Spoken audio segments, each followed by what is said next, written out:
El conflicto de Nagorno-Karabaj es un conflicto étnico y territorial entre Armenia y Azerbaiyán por la región disputada de Nagorno-Karabaj y 7 distritos circuncidantes. Este conflicto tiene raíces históricas y profundas y ha sido fuente de tensiones y enfrentamientos violentos durante décadas. Hoy vamos a estar viendo sobre este tema.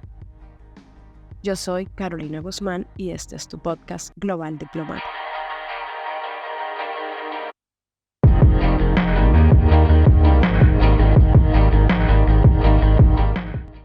Bienvenidos una vez más a su podcast Global Diplomática. Hoy vamos a tratar un tema que nos ha llegado por el DM de nuestro Instagram, donde nos han solicitado nuestra opinión referente al conflicto Nagorno-Karabaj.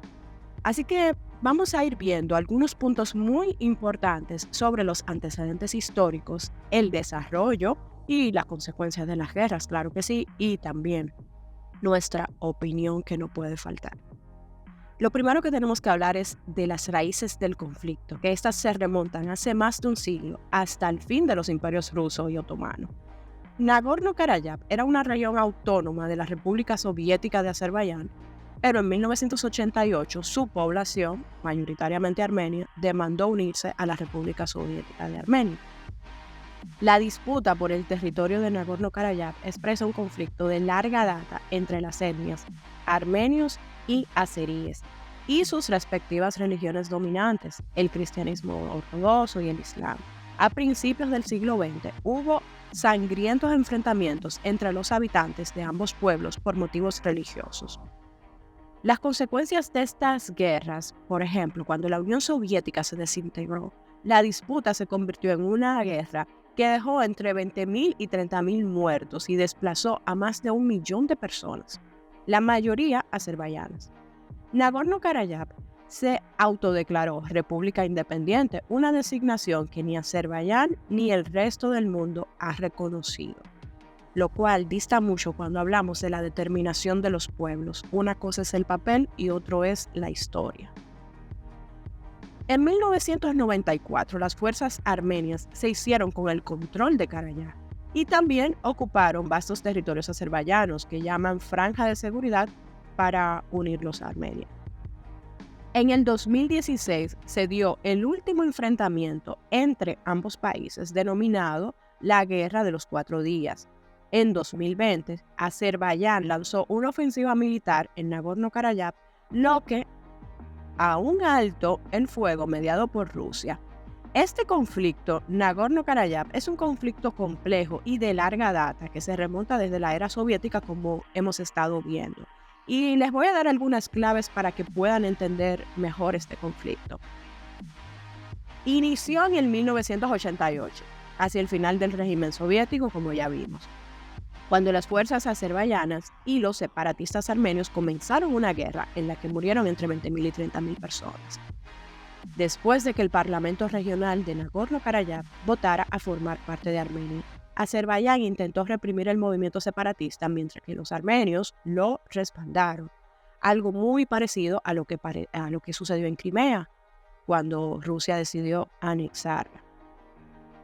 La división del territorio es que Nagorno-Karabaj, también conocida como Alto Karabaj, es una región de mayoría étnica armenia, pero en 1923 los soviéticos entregaron su control a autoridades azerbaiyanas y se conformó como oblast autónomo dentro de la entonces República Soviética de Azerbaiyán.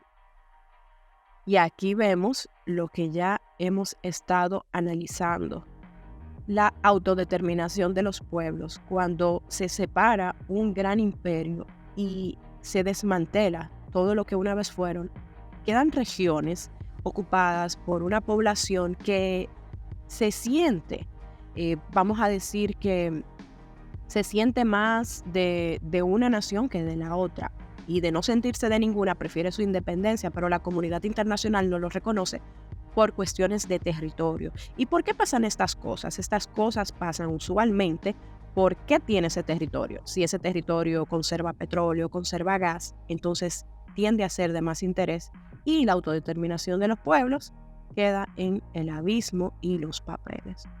Otro punto importante para entender esto de estados fantasmas de Nagorno-Karabaj es que pertenece a una categoría conocida exactamente como estados fantasmas.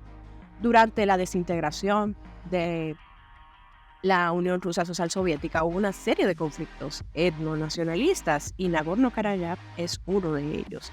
La situación actual es el acceso a la zona para observadores independientes es extremadamente difícil y no está claro el alcance de las actuales operaciones militares ni su duración.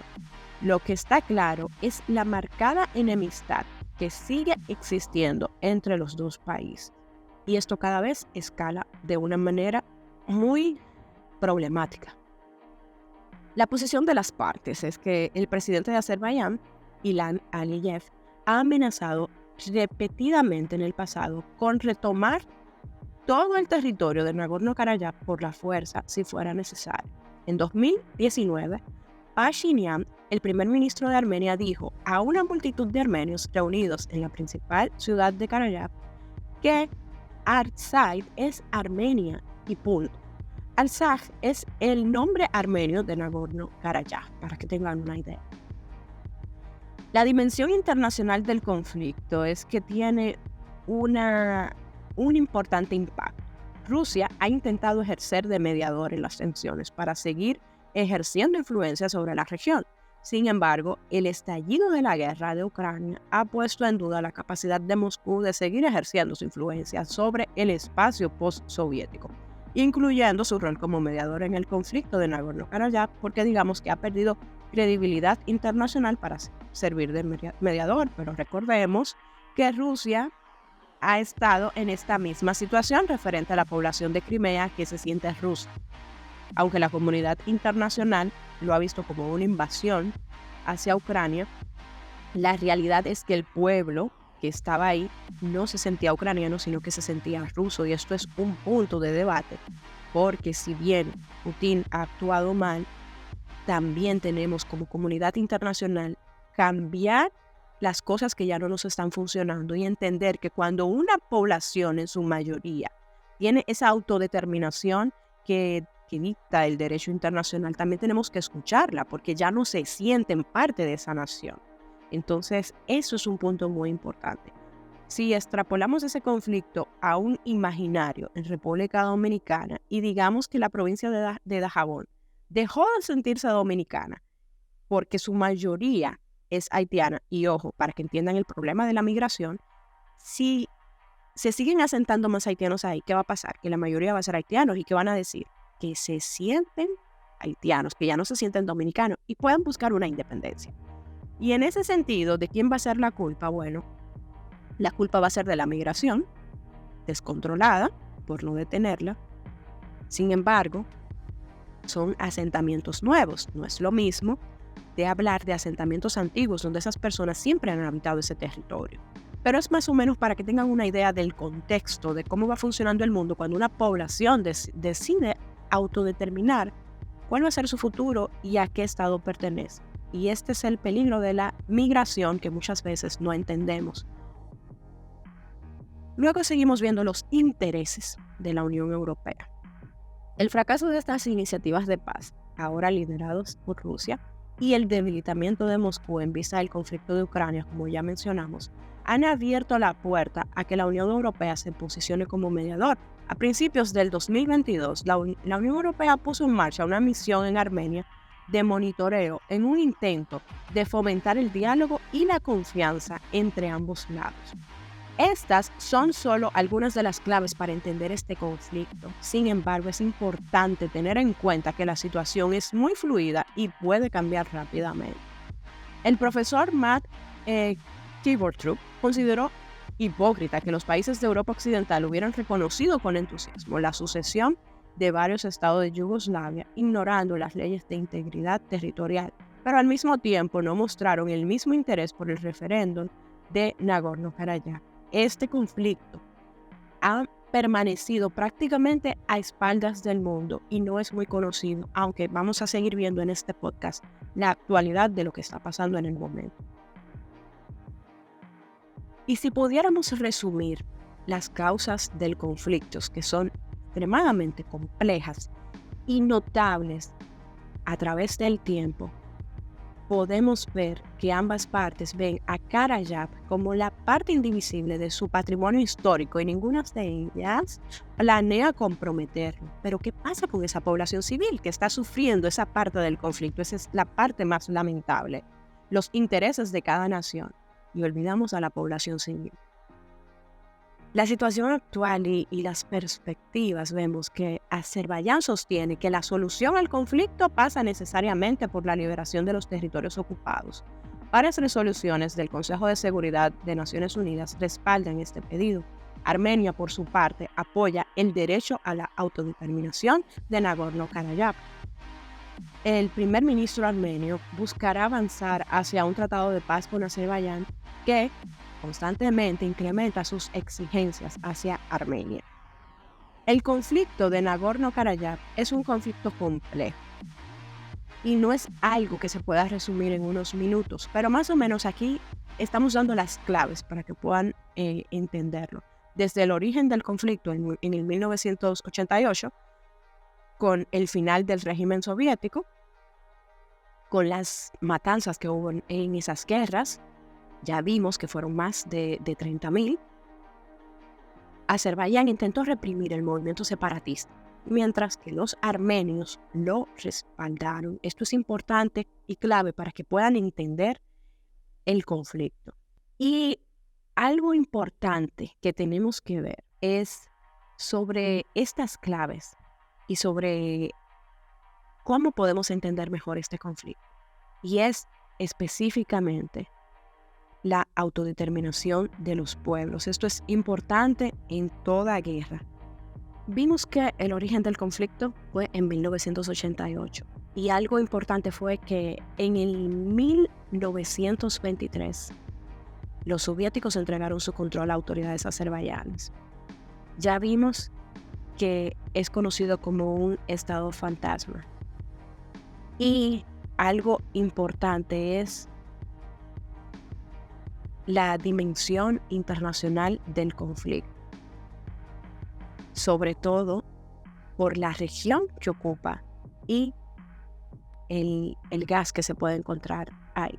Recuerden siempre que cuando hay un territorio en conflicto hay que buscar cuáles son sus fuentes, qué tiene, cuáles son sus recursos naturales. Eso siempre es un indicio de que va a haber disputa por esa región y se va a obviar completamente la autodeterminación de los pueblos.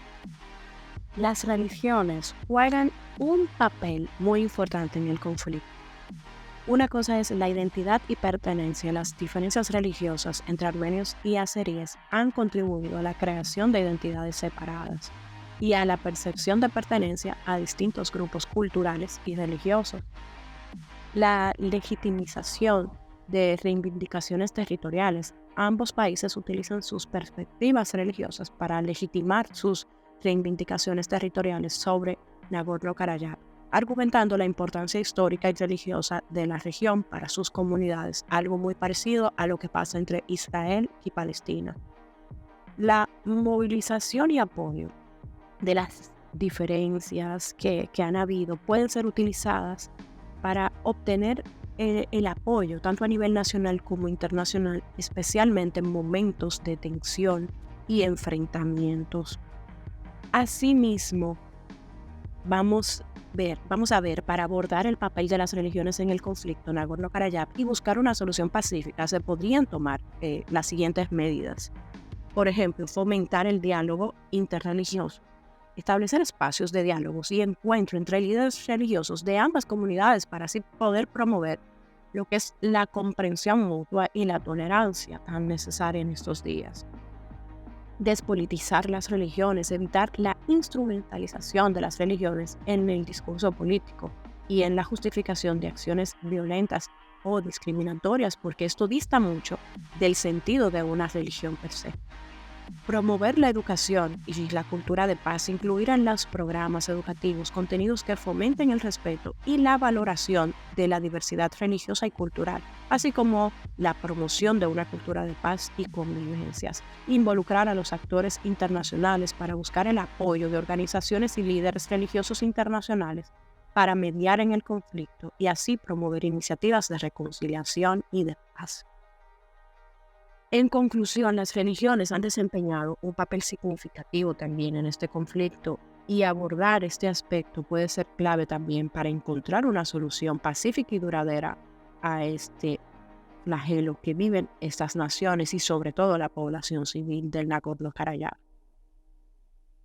Es muy importante evitar la instrumentalización de las religiones en el ámbito político y militar y dar paso al sufrimiento de la población civil para poder tomar una decisión que pueda beneficiar a ambas partes, pero lo más importante es entender la determinación de los pueblos.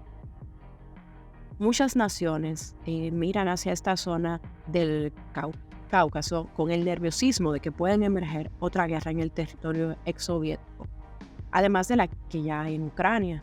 Y Europa quiere mantener la paz en Azerbaiyán, un punto importante de donde importa 8.000 millones de metros cúbicos de gas al año, tras sufrir la pérdida del suministro de gas de Rusia por el conflicto con Ucrania, según reportaje de la BBC Mundo. Sin embargo, esto que representa el conflicto constante y otros objetivos geopolíticos de las potencias alrededor, está haciendo que la población siga sufriendo, pero que las decisiones se ralenticen. El Ministerio de Asuntos Exteriores de Rusia dijo en septiembre que había sido advertido de la ofensiva azerbaiyana con solo unos minutos de antelación y esto instó a ambos países a respetar un alto al fuego firmado después de la guerra en 2020. En mi opinión, es fundamental que la comunidad internacional siga trabajando para la promoción del diálogo y la construcción de confianza entre Armenia y Azerbaiyán. La Unión Europea en particular puede desempeñar un papel clave como mediadora en este conflicto, especialmente en vista del debilitamiento de la influencia rusa en la región. Además, es crucial que los líderes políticos de ambos países eviten la retórica incendiaria y se comprometan a buscar una solución pacífica y negociada al conflicto, mirando a la población civil, entendiendo su sufrimiento y buscándole soluciones duraderas. Espero que este resumen y este análisis pueda servirles para entender un poco este conflicto. Así que déjennos sus comentarios, no olviden seguirnos en todas las redes sociales. Estamos en TikTok, en Instagram, en YouTube, en todas las plataformas de sus podcasts favoritos. Donde quiera que nos busques, nos vas a encontrar como Global Diplomática. Yo soy Carolina Guzmán y esto fue tu podcast Global Diplomática.